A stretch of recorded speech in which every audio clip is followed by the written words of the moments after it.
Alright guys, welcome back. We're still at the Major. This is Epi, and this time Fly took the time to sit down with us. Fly, thank you so much, man. It's a pleasure having you here. Let's get right into it. We just actually witnessed game one of EG versus CDEC. I know you were also spectating there.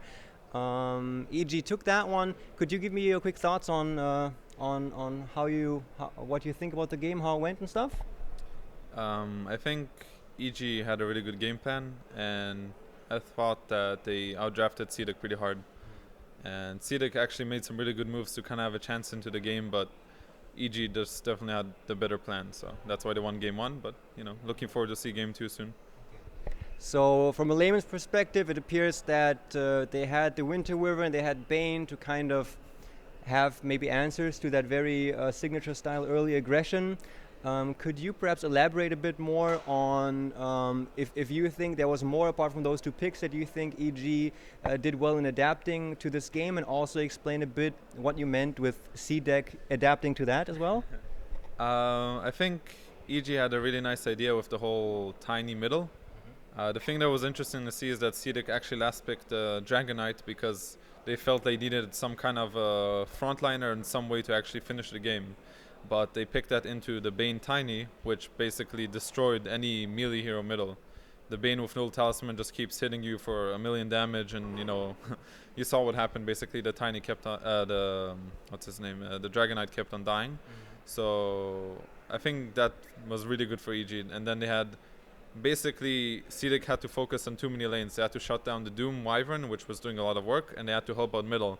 But at the end, basically, EG got like a really, really fat Tiny who did a lot of work. CDEC, they just play really well in team fights, and they have really good moves. They do everything really quick. That's why they win most of their games. I feel like some games their strategy is really on point, but against EG, I think EG usually was a step ahead in draft, but CDEC sometimes just makes quicker movements than them, and then they win that way.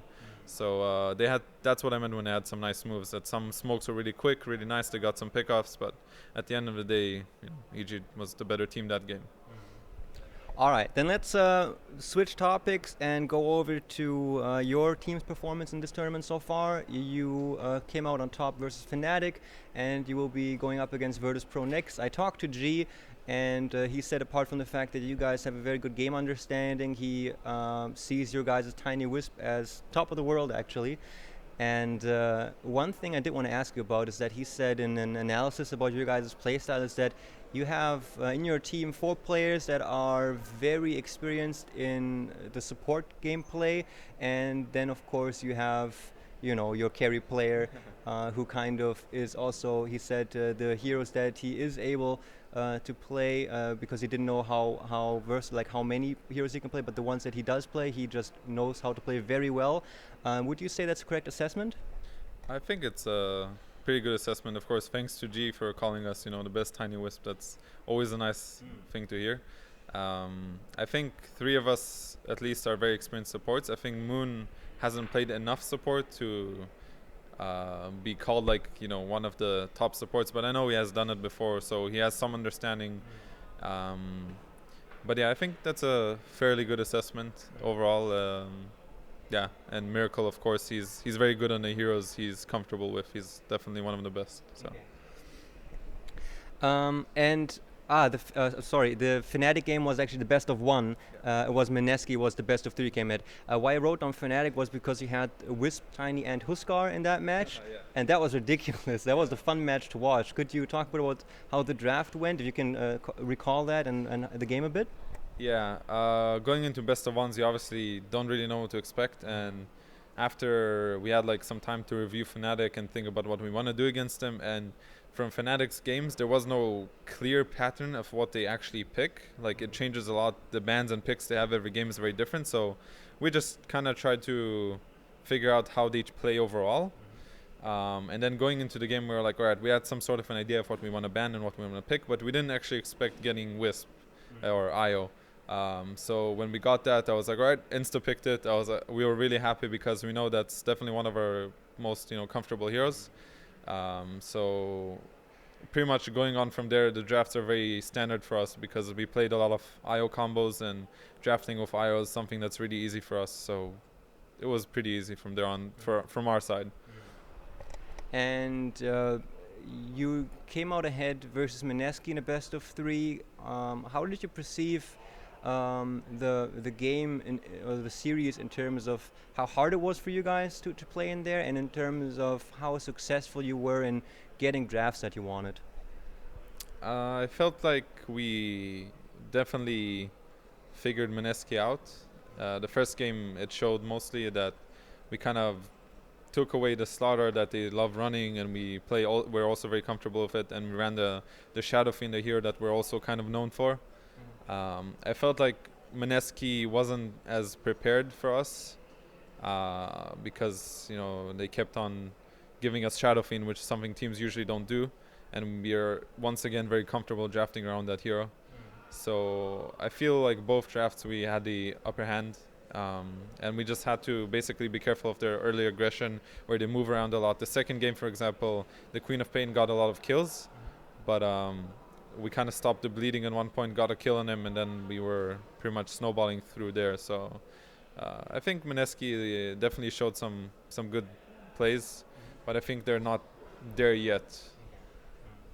Can you give me your thoughts on Undying? I'm not sure. I've reviewed a few games. I didn't see you pick it. Do you value it? Have I just missed you guys picking it? What are your thoughts on the hero? We had it in the second game against Mineski. Undying, yeah. We play Undying every once in a while. I think it's definitely one of my comfort heroes, and I think it's a very good hero in this metagame. The way he's being played now is being a little more shifted. Before it used to be all about the dual offlanes, and now it's kind of like, all right, maybe you can dual offlane, maybe you can just zone safe lane, maybe you can dual mid. Like, he's pretty versatile in his laning now, and I think the hero still has a very high impact on the game because Tombstone is still an insane ability, and the fact is that it basically got like a bit of a buff for the later stages of the game where carriers can't just two-shot it now. You actually need a certain amount of hits for it. So I think Undying is a good hero. He definitely has his place, and we definitely run him as well.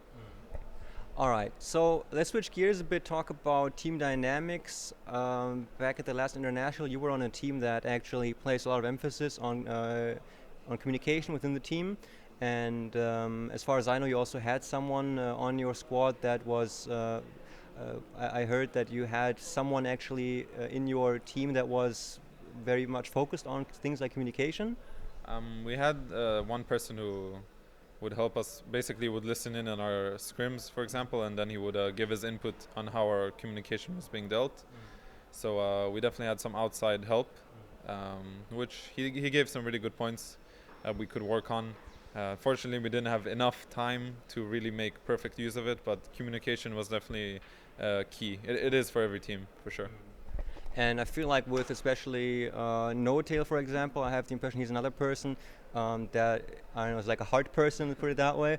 How would you think is the communication in this team? Do you still place a lot of value on that? And what are the things that you try to make sure to watch when you talk to your team about difficult topics? In this team, we have a very nice approach to how we want to play and communicate, where we want to stay positive no matter what. So say, for example, somebody died during the game in some silly way. We're not going to go, like, oh, why'd you die there? We'll be like, it's all right, it's all good. And we try not to go too crazy. Even if we're winning a fight, for example, it's okay to cheer up a little bit, but we don't want to be yelling like crazy because then you kind of lose focus of actually what's happening. So we're keeping it like at a sort of a medium level of, cheerfulness. We're definitely improving our communication all the time, but yeah, the key thing is basically to stay positive. That's the biggest thing for us, so that's what we aim for every time.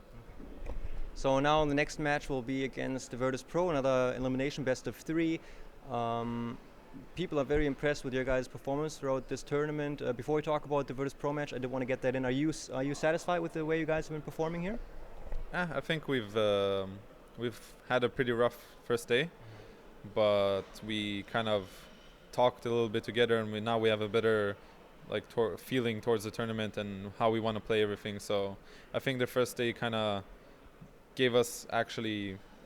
put us in a much better position towards the rest of the tournament, not just from the group placing where we actually had to play Fnatic and Mineski instead of Vega. We actually had to play EG and eHome, who I consider better teams in both aspects, but also that we as a team we realized we had to do something different, and now we're all on the same page, and now we're really comfortable. All right, so you now got that kind of wake-up call. You're in the zone now, focused, know what it's about, and up against Virtus.pro. So in terms of play style, how is it gonna go? Do you have a certain approach? What are you gonna be watching out for when it comes to trying to take on VP?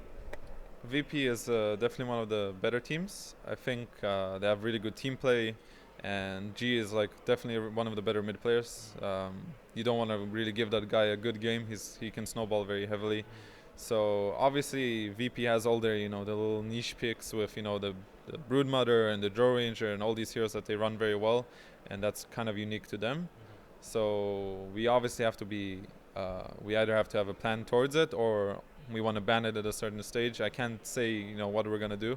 I don't want to give it away, but they're definitely a good team, and we're gonna prepare properly for them. Okay. So I'm gonna take it that you do have a certain play style or something specially prepared for Virtus.pro in terms of draft or play style that you're not gonna that we're probably gonna see when you're gonna play, and I'm very much looking forward to that. So I do want to thank you very much for taking the time.